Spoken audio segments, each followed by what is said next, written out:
Kembali lagi bersama kami. Kali ini saya akan menceritakan sebuah film aksi penuh strategi dan pengkhianatan yang akan membuat kalian terus penasaran sampai akhir. Bayangkan sebuah pencurian besar yang direncanakan dengan sangat sempurna oleh tim profesional. Semua terlihat berjalan mulus, sampai sebuah pengkhianatan tak terduga mengubah semuanya menjadi permainan balas dendam yang menegangkan. Mampukah mereka merebut kembali apa yang telah dirampas, atau justru semuanya akan berakhir lebih kacau? Inilah alur cerita film The Italian Job. Film diawali dengan John, seorang pembobol brankas profesional yang baru saja membeli kalung mewah untuk putri kesayangannya Stella. John menelpon Stella dari Venesia, Italia. Mendengar lokasi ayahnya, Stella langsung protes karena tahu ayahnya akan mencuri lagi. Namun, John meyakinkannya bahwa misi ini akan menjadi pekerjaan terakhirnya sebelum pensiun dari dunia kriminal. Setelah itu, John bertemu dengan Charlie, seorang pencuri jenius sekaligus murid kesayangannya. Ia juga merupakan satu-satunya anggota yang digadang-gadang akan menjadi penerusnya.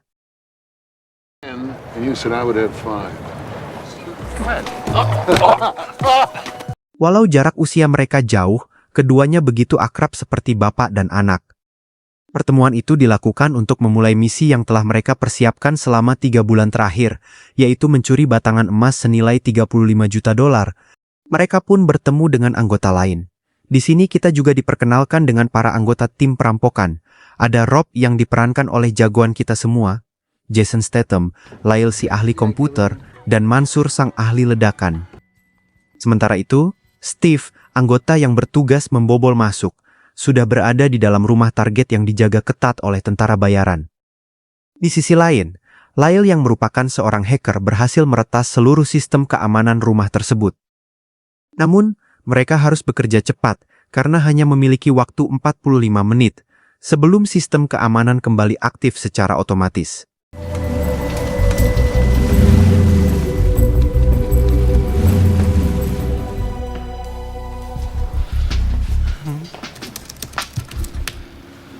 Feet 5 inches from the north wall. Okay, Steve. Northwest corner of our baby. Setelah berhasil meretas sistem, Lyle segera menunjukkan kepada Steve lokasi akurat brankas yang berada di lantai atas rumah itu. Mereka kemudian menandai area target agar posisinya sesuai dengan letak brankas. Setelah itu,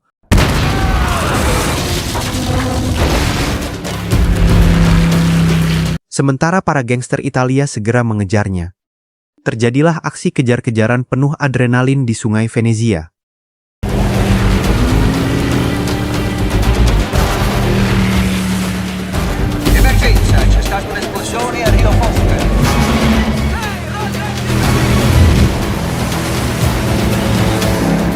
Namun, semua itu ternyata hanyalah jebakan. Brankas yang asli sebenarnya sudah berada di dasar sungai. John pun sedang berusaha membobolnya.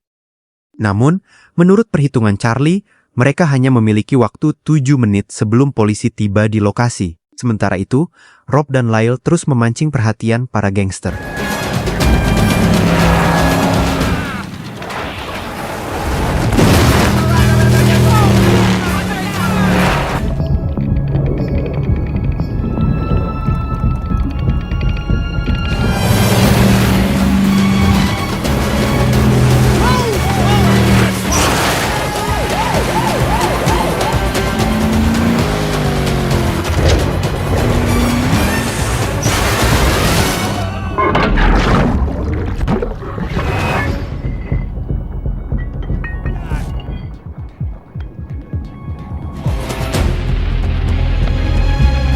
Berkat kerja sama yang solid, akhirnya mereka berhasil mengambil emas batangan dan kabur dengan cara yang sangat rapi.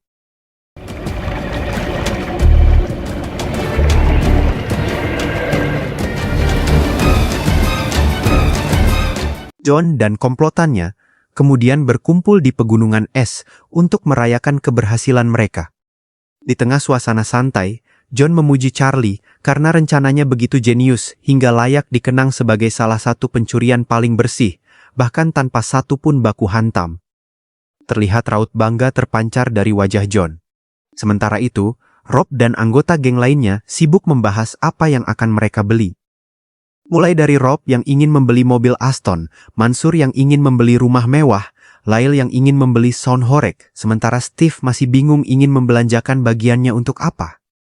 What about you, Steve? I don't know, I haven't decided yet. Two of everything for Steve, then. Boy. Sementara John dan Charlie berbincang empat mata, John mengungkapkan bahwa aksi tadi adalah misi terakhirnya.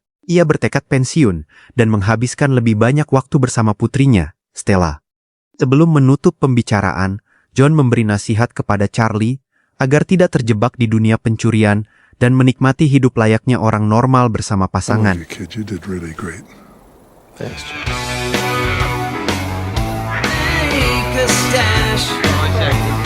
Mereka kemudian memutuskan untuk pulang. Namun, di tengah perjalanan, No. Steve, what the hell are you doing? Steve!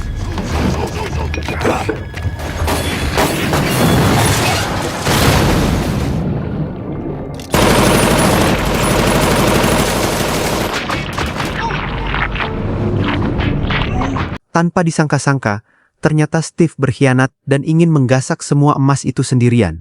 Steve bahkan tega menyingkirkan John. Steve akhirnya pergi setelah mengira mereka semua telah tewas, setelah melihat tubuh John yang mengambang.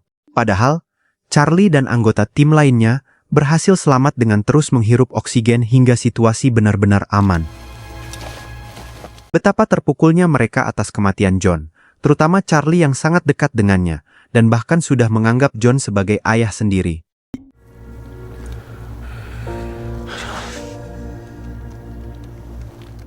Satu tahun kemudian, sejak tragedi itu, kita diperlihatkan Stella yang sedang berusaha membobol sebuah brankas. Rupanya, keahlian ayahnya menurun kepadanya. Stella memiliki bakat yang sama seperti mendiang ayahnya. Bedanya, ia menggunakan kemampuannya untuk membantu polisi membuka barang-barang bukti. Sejak kematian ayahnya, Stella membuka usaha jasa buka tutup brankas untuk mencari nafkah. Saat pulang, Stella dikejutkan oleh kehadiran Charlie yang tiba-tiba muncul di rumahnya. Tanpa basa-basi, Charlie langsung menjelaskan maksud kedatangannya. Ia ingin mengajak Stella membalas dendam. Berdasarkan informasi dari orang kepercayaannya, Steve masih menyimpan emas batangan di sebuah brankas. Charlie dan tim berniat mengambil semuanya kembali, sekaligus membalas kematian John. Untuk itulah, ia membutuhkan Stella, ahli brankas yang konon bisa membuka semua jenis pengamanan. Namun, Stella menolak. Meskipun Charlie menjelaskan bahwa Steve menggunakan brankas dengan tingkat keamanan maksimal yang hanya bisa dibuka oleh Stella, gadis itu tetap bersikeras. Been checking out the database of some high-end safe companies. Look, I'm a professional safe and vault technician. I'm not a thief. Namun, malam harinya Stella mulai galau. Ia memikirkan kembali pembicaraannya dengan Charlie. Rasa cintanya kepada John membuatnya sadar bahwa jauh di lubuk hati, ia juga ingin membalas kematian ayahnya. Setelah merenung cukup lama, Stella akhirnya menerima tawaran Charlie dan bersedia bergabung dalam misi itu. Stella ingin melihat langsung ekspresi Steve ketika emas-emasnya dicuri kembali. Mendengar keputusan tersebut, Charlie sangat senang, karena kali ini mereka memiliki pembobol brankas paling andal yang bisa diandalkan. My father from me. I'm taking this. Keesokan harinya, mereka berkumpul di bawah jembatan. Charlie memperkenalkan Stella kepada 3 anggota tim lainnya sambil menjelaskan sedikit masa lalu masing-masing. Pertama ada Lyle, si ahli komputer. Dulunya, ia pernah membuat sebuah website yang sangat sukses, namun temannya sendiri mencuri dan mengklaim hasil karyanya. Sejak saat itu, Lyle memilih menjadi perampok sebagai bentuk pelampiasan atas masa lalunya. Lalu ada Mansur, sang ahli peledak kelas kakap. Ia bahkan sudah tertarik dengan bom sejak kecil, sampai-sampai telinga kanannya mengalami gangguan pendengaran. Terakhir ada Rob, mantan pembalap jalanan yang pernah menjadi buronan internasional. Ia bahkan pernah sengaja memancing polisi demi memecahkan rekor pengejaran terlama. Aksi itu disiarkan di TV dan membuat banyak wanita tergila-gila kepadanya. Sementara itu, Charlie juga memberitahu bahwa sejak kecil ia memang sudah berbakat mencuri dan mampu mengordinasikan teman-temannya. Bakat itulah yang akhirnya membawanya ke dunia perampokan profesional. IDs? Come on, we'll leave tomorrow, right? Let's go. Esok harinya, mereka mulai melakukan persiapan. Rob lebih dulu mengukur waktu tempuh dari rumah Steve menuju stasiun kereta Union yang terkenal macet seperti Konoha. Jika jalanan lancar dan lampu hijau terus menyala, perjalanan hanya memakan waktu sekitar 14 menit. Karena itulah, Charlie meminta Lyle untuk meretas sistem lalu lintas kota, agar saat kabur nanti semua lampu berubah hijau dan Rob bisa melaju tanpa hambatan. Sementara itu, Charlie dan Lyle memantau rumah Steve untuk mencari celah. Orang itu memasang sistem keamanan super ketat, pagar baja, kamera di mana-mana, dan 2 anjing galak yang bahkan lebih galak dari cewek yang sedang tidak pegang uang. Melihat hal itu, Charlie langsung meminta Lyle mencari cara untuk meretas seluruh sistem tersebut. But you couldn't get through traffic? But if we had green lights all the way, we could do it in 14 minutes. What's your guess? See what I can do. Di sisi lain, Steve rutin menjual 1-2 batang emas kepada seorang perantara bernama Joko. Namun malam itu, ia terlihat kesal karena harga emas yang ditawarkan jauh dari ekspektasinya. Sebelum pergi, Steve memperingatkan Joko agar menaikkan harga. Walking as far as I thought. I'm sorry, I can only buy. Bersamaan dengan itu, Charlie menemui Stella yang sedang berlatih membuka brankas. Ia menjelaskan bahwa mereka membutuhkan denah rumah Steve untuk menemukan lokasi brankasnya. Untuk mendapatkan itu, rencananya mereka akan memutus jaringan TV dan internet rumah Steve, kemudian Stella masuk dengan menyamar sebagai teknisi internet. Charlie dan anggota lain jelas tidak mungkin melakukannya, mengingat Steve percaya bahwa mereka semua sudah mati. Dan tanpa pikir panjang, Stella langsung menyetujui rencana tersebut. Keesokan harinya, Rob dan Lyle mulai mengintai perusahaan teknisi TV kabel. Mereka memotret mobil van layanan, seragam teknisi, hingga perlengkapan yang biasa digunakan. Rob kemudian memanfaatkan ketampanan dan rayuan mautnya untuk mendekati pegawai wanita. Begitu ada celah, ia segera menyalin bentuk kunci mobil layanan teknisi dan membuat duplikatnya. Kunci duplikat itu kemudian diberikan kepada Stella, yang sudah mengenakan seragam teknisi dan bersiap berangkat ke rumah Steve.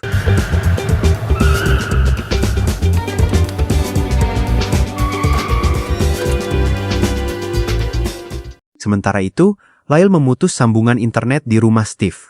Panik karena ingin menonton film, Steve langsung menyuruh satpamnya menelepon pihak layanan jaringan. Kemudian, Lyle meretas telepon tersebut dan Charlie langsung berpura-pura menjadi petugas call center. Setelah satpam Steve tertipu, Stella pun berhasil masuk tanpa menimbulkan kecurigaan. Setelah berhasil masuk ke rumah Steve, Stella berkeliling untuk merekam seluruh isi rumah. Sementara itu Charlie dan yang lain memantau secara langsung dari monitor. Stella pun berhasil menemukan brankas yang tersimpan di balik lemari, lalu berpura-pura mengecek modem internet untuk direset. Namun di sana juga terlihat banyak barang mewah, termasuk benda-benda yang mereka inginkan, seperti sound horeg yang diinginkan Lyle, mobil Aston impian Rob, dan rumah mewah seperti keinginan Mansur. Sontak, mereka semakin geram kepada Steve. Akhirnya, Stella berhasil memperbaiki jaringan. I'm just gonna reset your system. Namun ternyata, selain memiliki sifat yang sangat keji, Steve dengan lancang juga merayu Stella dan mengajaknya makan malam. Awalnya, Stella menolak, tetapi karena ini merupakan peluang besar untuk menjebaknya, dan demi kelancaran misi, ia akhirnya berpura-pura tertarik dan menerima ajakan tersebut. It's just dinner. Mulai dari situ, Charlie dan tim menyusun rencana dengan lebih detail. Mereka menyiapkan mobil Mini Cooper untuk mengangkut emas. Rencananya, emas-emas itu akan dimasukkan ke mobil Mini Cooper milik Stella yang ukurannya kecil dan ideal untuk melewati lorong rumah Steve yang lebarnya hanya sekitar 1,8 meter.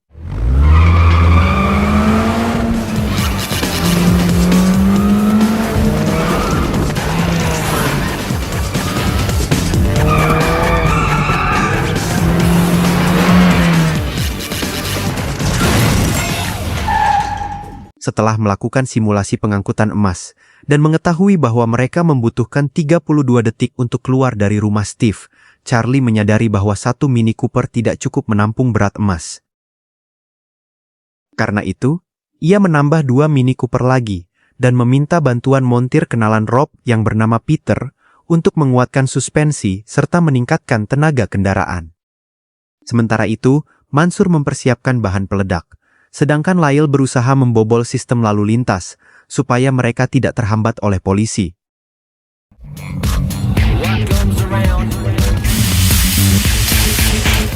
Oh, that's cold. Damn, that's cold.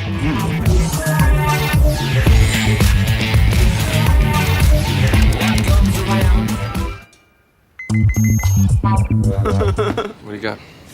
Welcome to LA's automotive. Oops.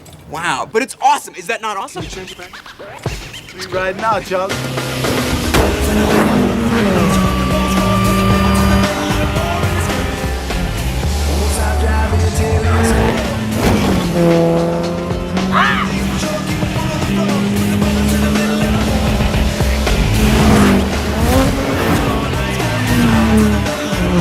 Di sisi lain, Steve kembali mengunjungi Joko untuk menjual 2 batang emas lagi. Namun, saat transaksi berlangsung, Joko mulai curiga bahwa emas-emas tersebut adalah hasil curian dari Venezia, Italia. Sontak, Steve yang panik karena aksinya mulai diketahui langsung melakukan hal ini.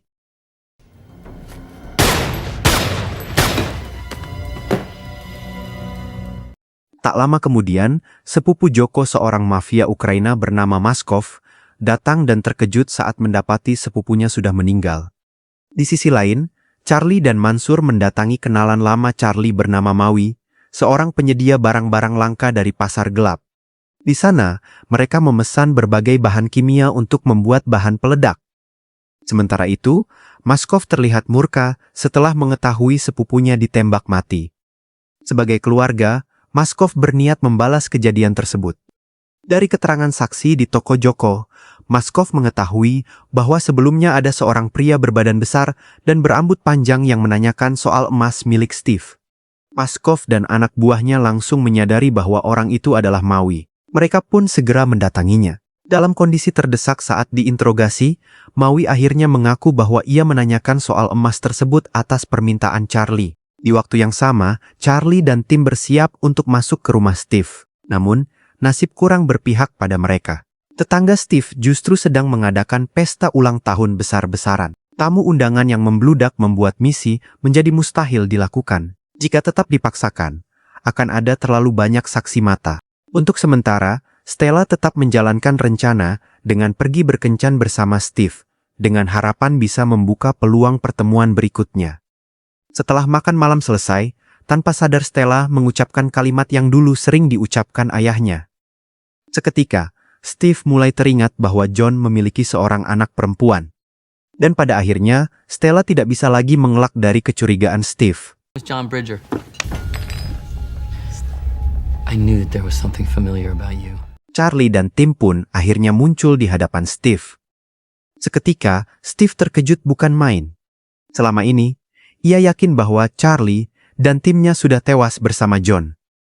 Namun, bukannya merasa bersalah atau takut, Steve justru merendahkan John. Sikap itu membuat Charlie benar-benar emosi.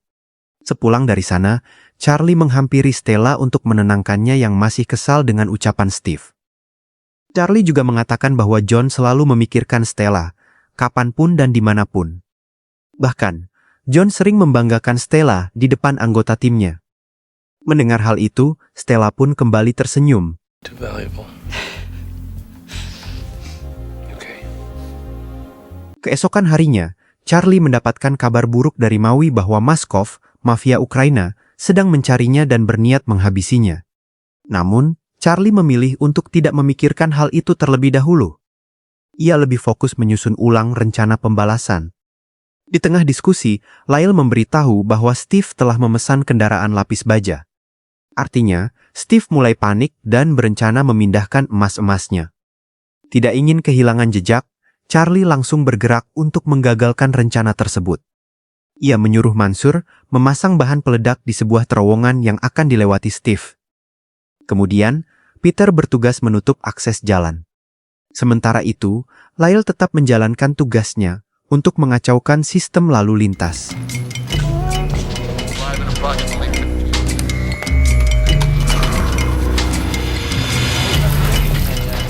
position. Everything's quiet, Charlie. Namun sayangnya, Steve justru menggunakan jalur udara. Hal itu memaksa Charlie menjalankan rencana cadangan, yaitu menunggu di sekitar rumah Steve. Tak lama kemudian, 3 kendaraan lapis baja masuk ke rumah tersebut. Dengan cerdik, Charlie meminta Lyle mengukur ketinggian kendaraan melalui kamera CCTV. Secara logika, kendaraan yang lebih rendah kemungkinan membawa beban lebih berat, yaitu brankas berisi emas milik Steve. Artinya, hanya 1 kendaraan yang benar-benar membawa emas, sementara 2 lainnya hanyalah pengalih perhatian. Setelah mengetahuinya, Lyle langsung mengacaukan lalu lintas untuk menghambat pergerakan kendaraan tersebut.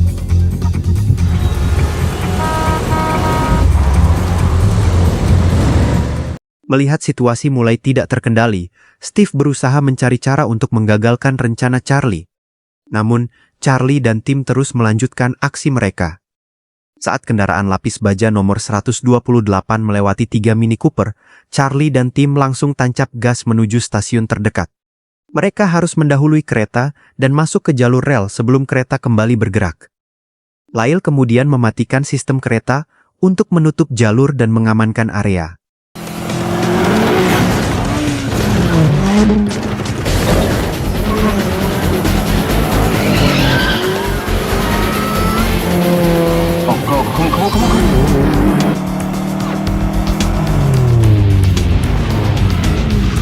Akhirnya, mereka tiba di terowongan bawah tanah. Tanpa membuang waktu, Charlie dan tim langsung menjalankan rencana. Mansur segera mengaktifkan bahan peledak.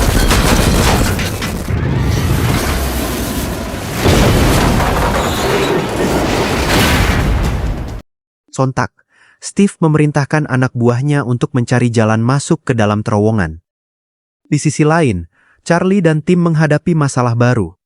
Brankas milik Steve ternyata merupakan model terbaru dari Rusia yang sangat sulit dibobol. Stella sudah mencoba berbagai cara, namun tetap gagal. Bahkan, ia hampir merusak kaca pelindung brankas tersebut.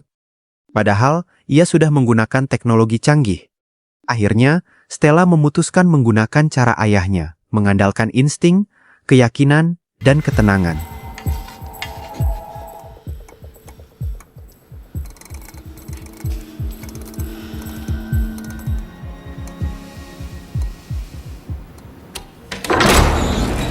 Tanpa membuang waktu, mereka mulai memindahkan emas ke dalam mobil.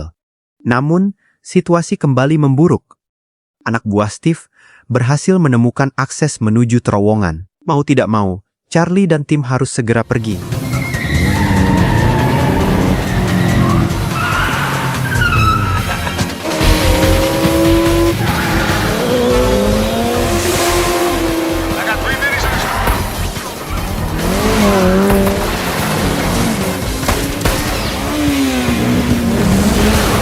Meskipun berhasil lolos dari kejaran, mereka masih harus menghadapi Steve yang mengejar dari atas.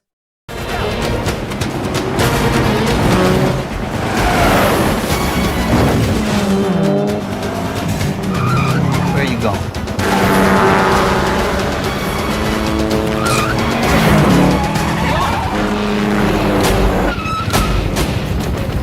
I know it's you, Charlie.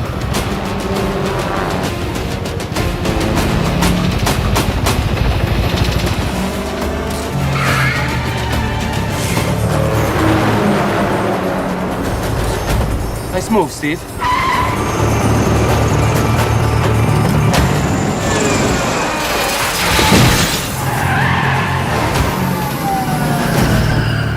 Karena helikopternya mengalami gangguan, Steve akhirnya membajak sebuah mobil dan terus mengejar hingga ke sebuah gudang. Di sana, ia melihat Peter sedang memasukkan mobil berisi emas ke dalam kontainer.